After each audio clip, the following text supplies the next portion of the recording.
मैं सबसे पहले आप सभी लोगों का बहुत बहुत धन्यवाद करना चाहता हूं। आज इस भीषण गर्मी में मई के महीने में दोपहर को 1 बजे आप सब हमारी जन संघर्ष यात्रा के शुरुआत में इतनी बड़ी तादाद में यहां पर पहुंचे। मैं दिल से आप सब लोगों का बहुत बहुत आभार व्यक्त करना चाहता हूं। दोस्तों,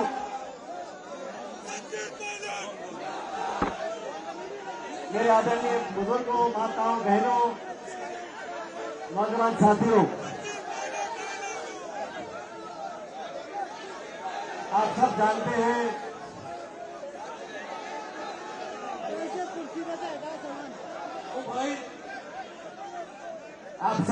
हैं राजनीति में कभी हम सत्ता में होते हैं, कभी विपक्ष में होते हैं।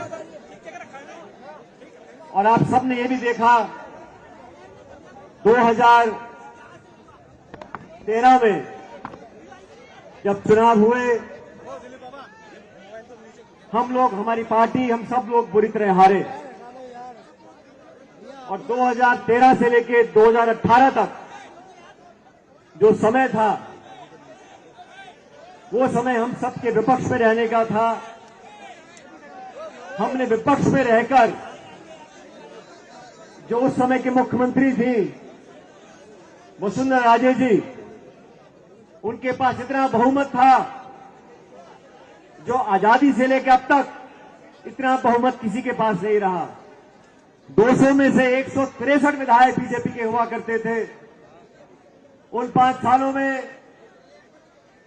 कांग्रेस पार्टी का अध्यक्ष बनने का सौभाग्य मुझे प्राप्त हुआ।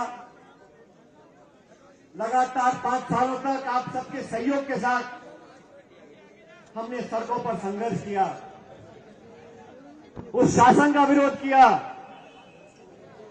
उस शासन में जो गड़बड़ियां थी उसका पर्दाफाश करने का काम हम लोगों ने किया था।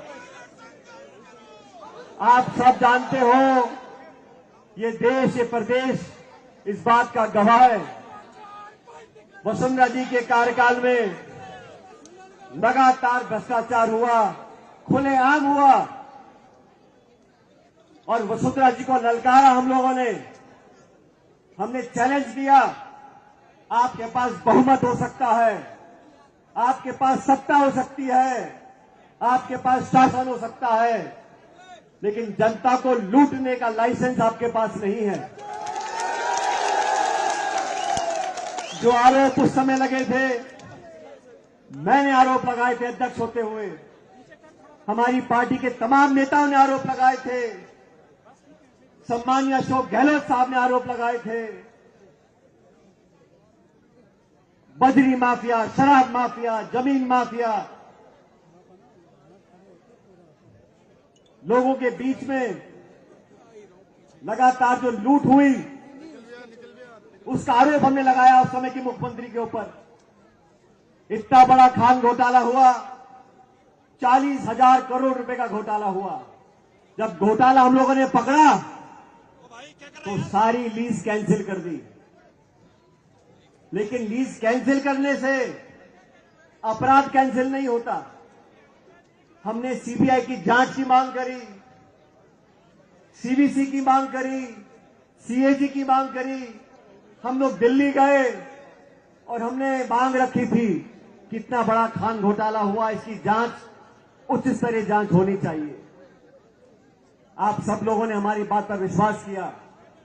और राजस्थान में जब कांग्रेस पार्टी सिमटकर सिर्फ 21 सीटों पर रह गई थी, आप कल्पना करो, हम सत्ता में थे और 20-21 सीटों पर आ गए थे। वो समय मुझे अच्छी तरह याद है। मेरे तमाम साथियों ने, पार्टी कार्यकर्ताओं ने खून पसीना बहाकर कांग्रेस पार्टी को सत्ता में हम लेकर आए। ये आश्वासन दिया जनता को कि सत्ता में आएंगे तो दूध का दूध और पानी का पानी होगा।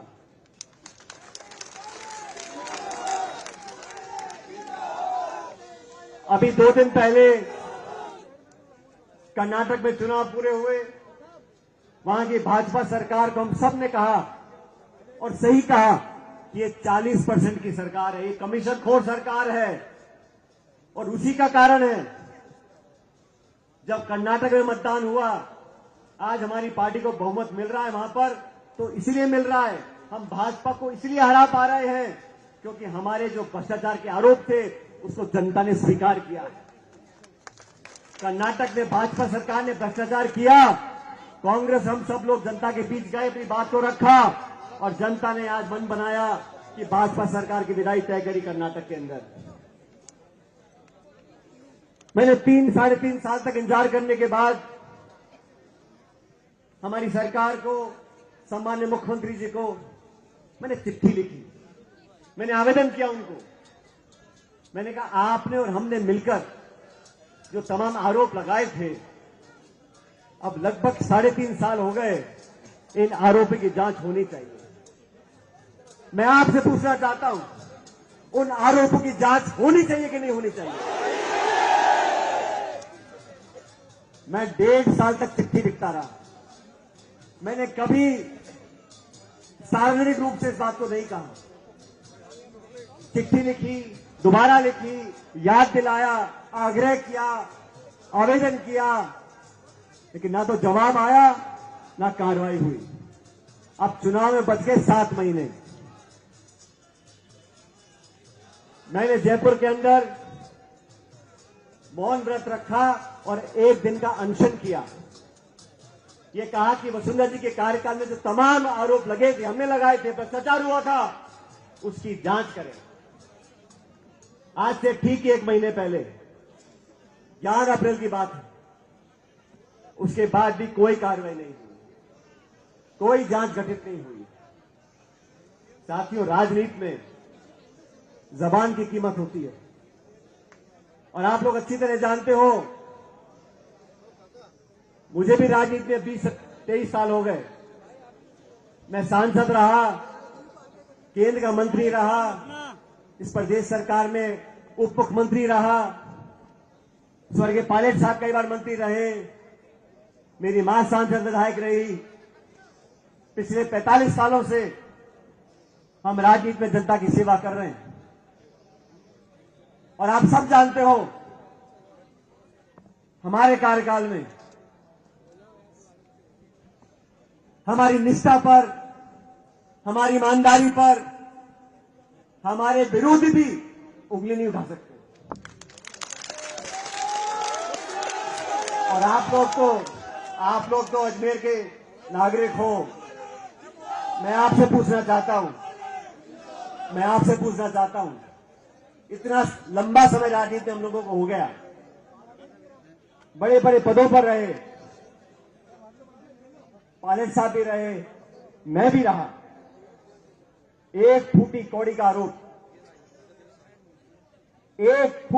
का आरोप हम जी को लगा नहीं सकता।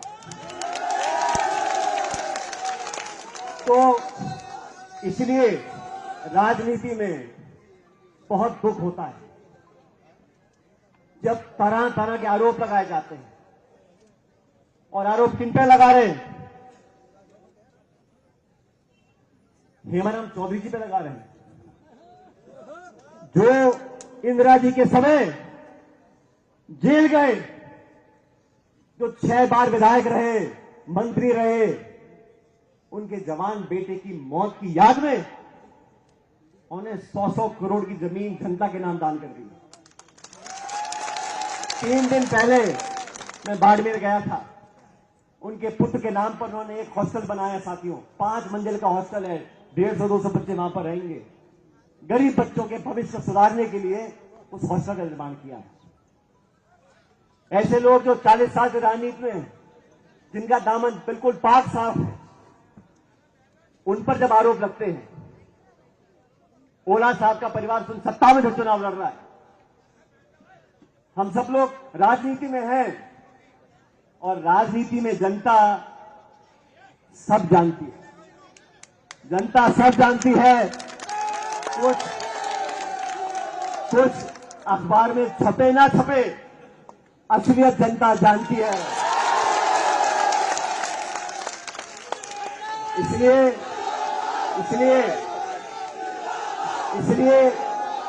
इस राजस्थान के अंदर, इस देश के अंदर हमारे समाज को जो दीमक की तरह खा रही है, वो भ्रष्टाचार की भूख खा रही है। नौजवानों, आने वाला भविष्य आप लोगों का है। एक ऐसे भारत का, एक ऐसे समाज का निर्माण करना है जहां भ्रष्टाचार मुक्त ये भारत और देश बने। मैं आप लोगों से आह्वान करना चाहता हूं, मैंने 2 दिन पहले जयपुर में निर्णय लिया और निर्णय लेने के बाद मुझे बहुत लोगों ने कहा, अरे क्या सचिन पायलट जी, आप पैदल चलना चाहते हो, 100 किलोमीटर चलना चाहते हो, मई का महीना है, आग बरस रही है। मैंने उनको कहा, राजनीति आग का दरिया है, इसे तैरकर पार करना पड़ेगा।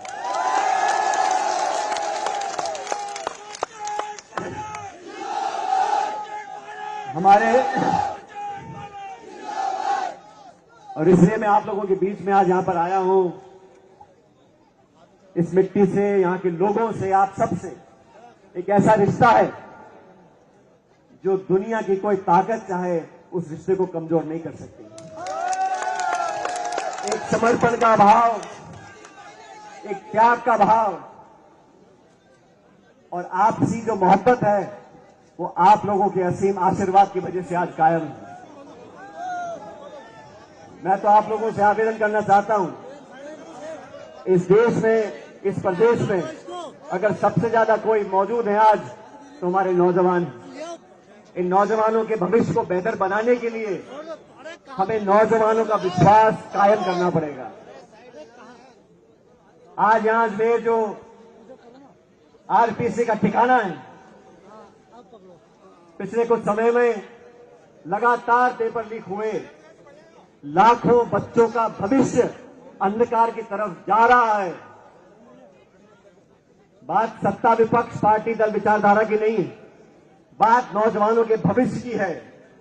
जब लाखों लाख बच्चों को लगे हमारा व्यवस्था में विश्वास कम हो रहा है, ऐसे लाखों लाख परिवार, ऐसे मां बाप जो दिहाड़ी करते हैं, किसानी करते हैं, 2 बीघे में खेती करते हैं, अपना पेट काट के इतना पैसा बचाते हैं कि हमारा बच्चा ट्यूशन पढ़ ले, साल 2-2 साल तैयारी करे, एग्जाम के पेपर लिखे और पेपर लीक हो जाए, पेपर कैंसिल हो जाए, कुछ बच्चे ओवरएज हो जाएं, कुछ निराश हो जाएं, उनकी उम्मीदें टूट जाएं, ये हम लोगों को गवारा नहीं है। मेरे ख्याल शायद पहली बार जब से भारत आजाद हुआ है, तब से किसी आरपीएससी के सदस्य को गिरफ्तार करने की नौबत आई है। लेकिन गिरफ्तारी अधिकारी की हो गई, क्या ये काफी है?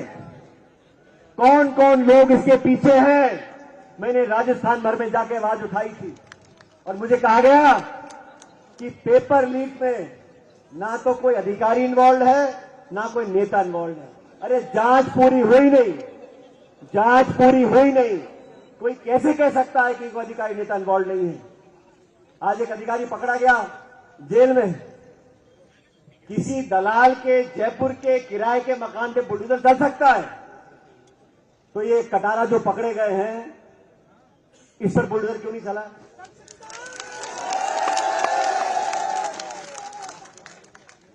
अपनी आवाज उठाने के लिए, आपकी आवाज सुनने के लिए, जनता की आवाज बनने के लिए हम लोगों ने यात्रा निकाली है। जन संघर्ष यात्रा किसी के विरोध में नहीं है, जन संघर्ष यात्रा भ्रष्टाचार के विरोध में है। जन संघर्ष यात्रा नौजवानों के संरक्षण के लिए है। हमारे बच्चे बच्चियां पढ़ लिख कर उन पदों पर बैठे जहां से नीतियां बनती हैं। ये सपना स्वर्गीय पायलट साहब का था। किसान का बच्चा, गरीब का बच्चा, मजदूर का बच्चा, दिहाड़ी करने वाला बच्चों, मां बाप के बच्चे उन पदों पर बैठेंगे जहां से आरपीएससी की नीति बनती है, शिक्षा नीति बनती है, सरकार के नियम कानून बनते हैं। उन पदों पर वो नौजवान बच्चे बैठेंगे तो देश में सही नीतियां बनेंगी। मैं तो साथियों, क्योंकि यहां आपके बीच खड़ा हूं, मैं आप लोगों से पूछना चाहता हूं, क्या नौजवानों के भविष्य को बेहतर बनाने के लिए हम लोग साथ नहीं आ सकते? क्या इस प्रदेश से भ्रष्टाचार, करप्शन को मिटाने के लिए हम लोग साथ नहीं आ सकते? तो मेरे दोस्तों, माताएं बहनें बैठी हैं, मैं जानता हूं रास्ता मुश्किल है, गर्मी का समय है, इस प्रदेश की राजधानी जयपुर यहां से 125 किलोमीटर दूर है। मैं आप लोगों से पूछना चाहता हूं, मेरे साथ इस करारी धूप में इस रास्ते को नापने के लिए आप तैयार हो कि नहीं तैयार? क्या बोला? मुझे आवाज नहीं आई।